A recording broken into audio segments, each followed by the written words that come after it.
이 시간에는 미세먼지가 무엇인지, 그리고 미세먼지가 여러 분야에 미치는 영향에 대해 알아보겠습니다. 미세먼지가 무엇이길래 에어포칼립스가 도래되는 걸까요?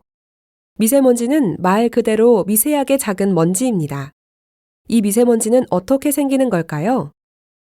전체 미세먼지 중 가장 많은 원인 1위는 제조업의 연소 공정의 배출이 65%이고 2위는 자동차 등의 이용으로 인한 오염원입니다.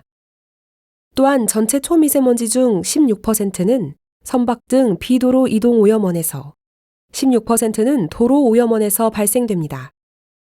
또한 일상생활 속 음식 조리 과정, 청소기 사용, 난방, 건조기 등에서도 발생합니다. 에너지와 온실가스, 미세먼지는 밀접한 관계를 갖고 있습니다. 이산화탄소 배출량에 비례하여 초미세먼지가 생기는 것입니다. 석탄 발전에 의한 1kWh 전력 생산으로 발생되는 초미세먼지의 양은 0.116g입니다. 이를 통해 환산하면 서울대학교의 1년 에너지 사용량은 68,800TOE인데 이에 따른 이산화탄소 배출량은 연간 14만 2천 톤 CO2로 이를 통해 약 34,700kg의 초미세먼지를 발생시킵니다. 초미세먼지는 눈에 안 보일 정도로 작은 먼지인데 이것이 34,700kg이라는 것을 생각해 보십시오. 어마어마한 양입니다. 미세먼지의 크기를 알아봅시다. 미세먼지는 PM10 크기를 가리킵니다. PM10은 지름 10마이크로미터 이하의 먼지입니다. 마이크로미터는 미터의 100만 분의 1에 해당하여 밀리미터의 1000분의 1입니다. 자의 밀리미터를 생각해 보시고 100분의 1을 생각하면 미세먼지의 크기입니다. 초미세먼지는 PM2.5 크기 마이크로미터 이하의 먼지로 머리카락의 20에서 30분의 1 크기입니다. 다음 그림을 보시면 같은 무게여도 PM10과 PM2.5의 면적의 차이가 있습니다. PM10이 폐에 도달하는 비율이 10%라면 PM2.5는 무려 50%나 됩니다. 미세먼지의 70%는 2차 생성된 것입니다. 그 구성을 보시면 질소화합물은 산성비의 원인이 되는 대기오염 물질입니다. 황산화물은 매연 속에 포함된 물질이고 휘발성 유기화합물은 광화학 산화성 물질을 생성해 광화학 스모그를 유발합니다. 그리고 블랙카본은 매연, 석탄연소 시 발생되는 검은색 그을음으로 폐와 인지 능력 저하에 영향을 미칩니다. 미세먼지와 건강을 살펴보겠습니다. 미세먼지는 은밀한 살인자로 불릴 만큼 위험합니다. 체내 흡수가 가능한 먼지 크기를 보겠습니다. 미세먼지가 기관지와 폐까지 들어가는 것을 볼 수 있습니다. 미세먼지는 10마이크로미터이며 초미세먼지는 2.5마이크로미터인 것을 생각하면 초미세먼지가 어디까지 들어가는지 확인할 수 있습니다. 이로 인해 각종 질병이 발생하는데요. 눈은 알레르기성 결막염과 각막염, 코는 알레르기성 비염, 기관지는 기관지염, 폐기종, 천식, 그리고 폐는 폐포 손상이 발생합니다. 그림에서처럼 초미세먼지는 높은 반응성을 갖고 넓게 퍼져 허파과리 등 호흡기의 가장 깊은 곳까지 침투하여 혈관까지 들어가 인체에 치명적인 문제를 일으키기 때문에 매우 위험합니다. 세계보건기구는 미세먼지를 1급 발암물질로 지정했습니다. 구로병원 공동연구팀에서는 서울의 대기오염과 서울 시민의 총 사망률 및 심혈관계 사망률 조사 결과 높은 농도의 미세먼지에 노출된 이후 2-3일 뒤에 총 사망률 및 심혈관계 사망률 위험도가 증가했다라는 연구 결과를 공개했습니다. 또한 미세먼지에 단기간 노출되어도 호흡기 증상 증가, 폐기능 감소를 가져오는데 장기간 노출이 되면 만성기침, 천식, 만성기도 질환의 발생률이 3배 이상 증가한다는 연구 결과가 있습니다. 초미세먼지가 1제곱미터당 10마이크로그램 상승할 때마다 임산부가 기형아를 낳을 확률이 16% 증가하며 세계보건기구에 따르면 매년 700만 명의 사람들이 미세먼지로 인해 조기 사망합니다. 2019년에는 대기오염으로 667만 명이 사망하였으며 이는 세계 사망자 5명 중 1명꼴입니다.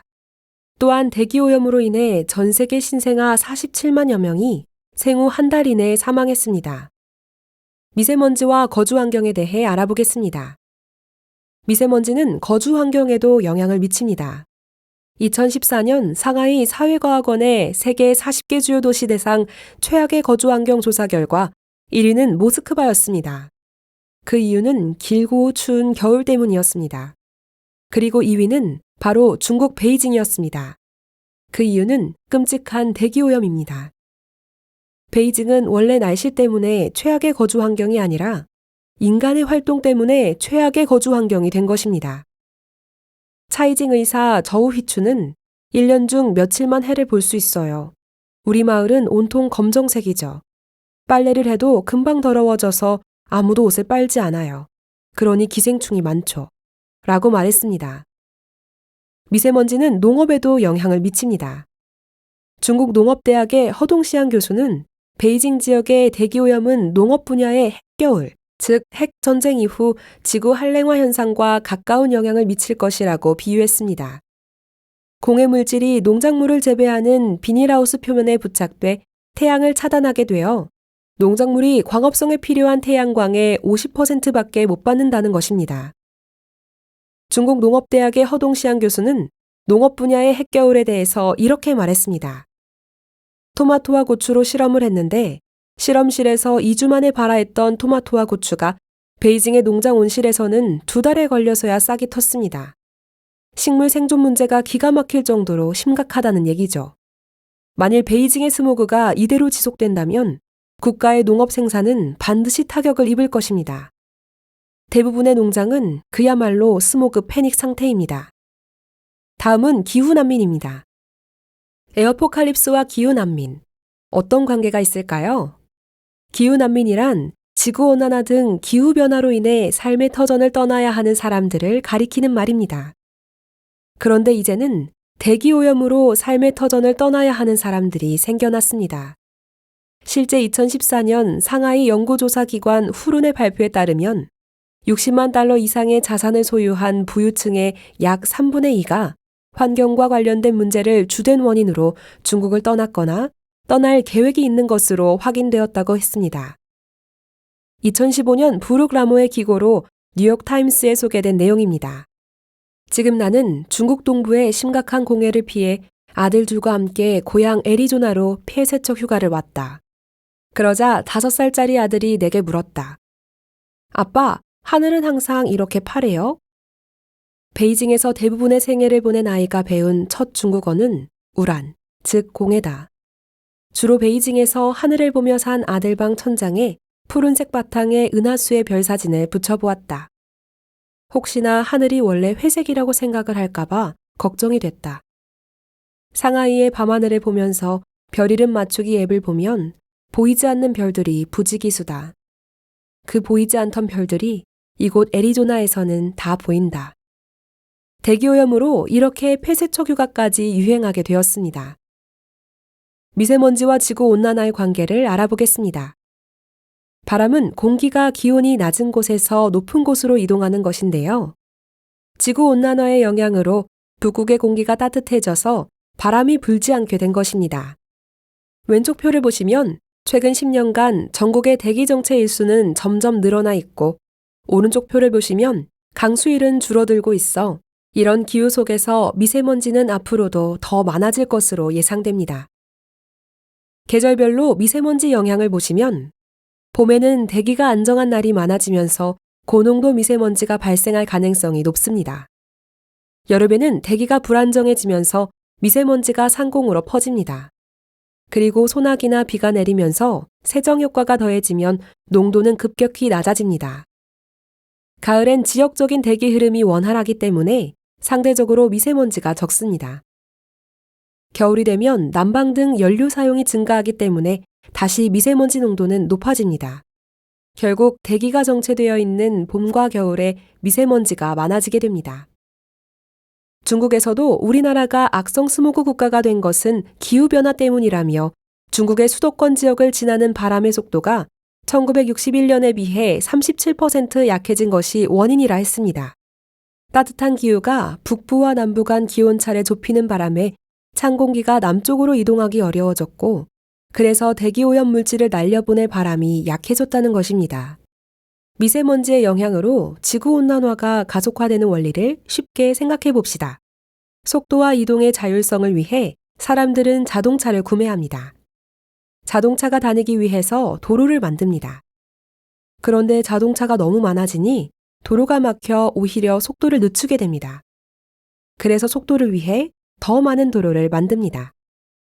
실제 한국은 국토 면적 대비 고속도로, 일반 국도 연장에 있어 세계 1, 2위입니다.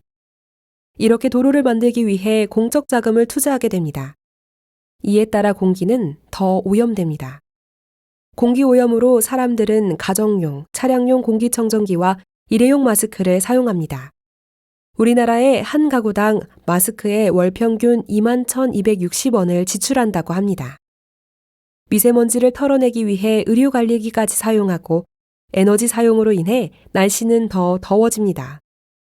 날씨가 더워짐에 따라 에어컨을 사용하고 공기는 더 오염되고 날씨는 더 더워집니다. 이렇게 지구온난화는 계속 가속화됩니다. 이제 미세먼지 극복 가능성을 생각해 보겠습니다. 미세먼지, 극복 가능할까요? 모두가 걱정했던 베이징 올림픽 사례를 보겠습니다. 미세먼지로 인해 베이징에서 올림픽을 할 수 없다는 여론이 높아졌습니다. 실제 국제도시 베이징엔 국제행사가 끊이질 않습니다. 국제행사가 열릴 때 중국 정부가 제공하는 최고의 영접은 발밑에 붉은 양탄자를 깔아주는 게 아니라 무슨 수를 동원하든 베이징에 깨끗하고 맑고 파란 하늘을 깔아놓은 것이었습니다. 이들의 프로젝트 베이징 블루는 가능했을까요? 베이징 블루는 성공적이었습니다. 베이징 블루의 기적을 만든 것은 실상 경제활동의 휴면 상태였습니다. 이들의 방법을 보시면 중국의 베이징에 강철 제조 공장을 도시 밖으로 이동시키고 석탄 난방 시설을 도시가스 난방으로 교체했습니다. 트럭의 매연 배출 기준을 강화하고 지하철과 버스 노선을 신설하였으며 산림을 조성했습니다. 이는 미세먼지 극복이 불가능하지 않다는 것을 보여줍니다. 그러나 베이징 올림픽 이후 중국 하늘은 다시 회색빛으로 바뀌어 갔습니다. 몇 년 후 미세먼지 문제 해결을 위해 중국 베이징 출장에서 돌아온 국가기후환경회의의 반기문 위원장은 푸른 중국 하늘에 감탄했다고 말했습니다. 2013에서 2017년에 중국의 초미세먼지 평균 농도 대비 32% 감소했습니다. 중국은 미세먼지 농도를 줄이는데 성공했습니다.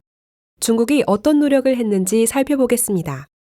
중국은 전국의 미세먼지 오염원 배출 기업을 단속하기 위해 5,600명의 단속요원을 모집해 현장에 투입했습니다.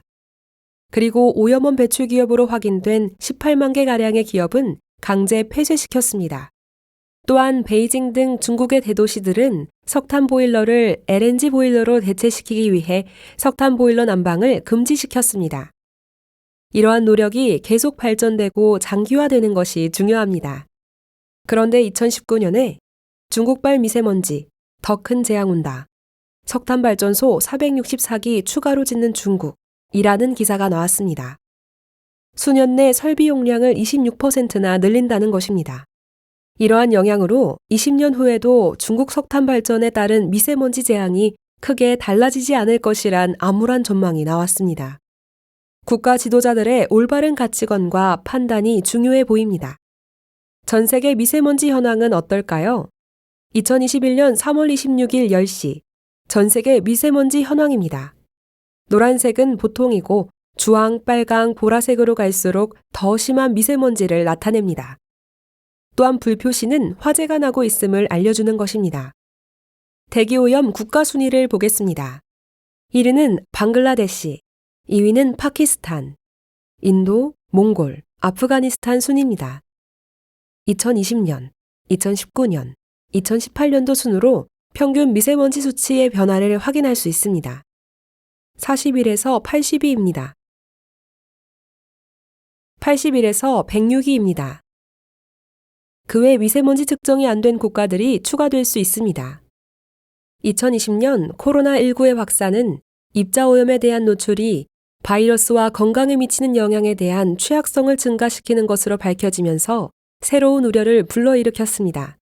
또한 2020년 새로운 코로나 바이러스의 확산에 대응하여 인간의 행동에 대한 록다운 조치와 변화는 전반적으로 더 건강한 공기를 낳았습니다. 화면의 표는 코로나19로 인한 산업활동 감소 현황입니다. 운수업, 숙박업, 문화여가에서 높은 감소율을 나타내었습니다.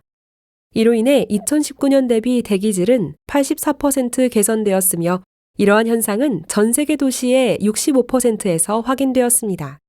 이를 통해 강력한 리더십과 노력이 수반된다면 미세먼지 저감은 충분히 가능함을 알 수 있습니다. 감사합니다.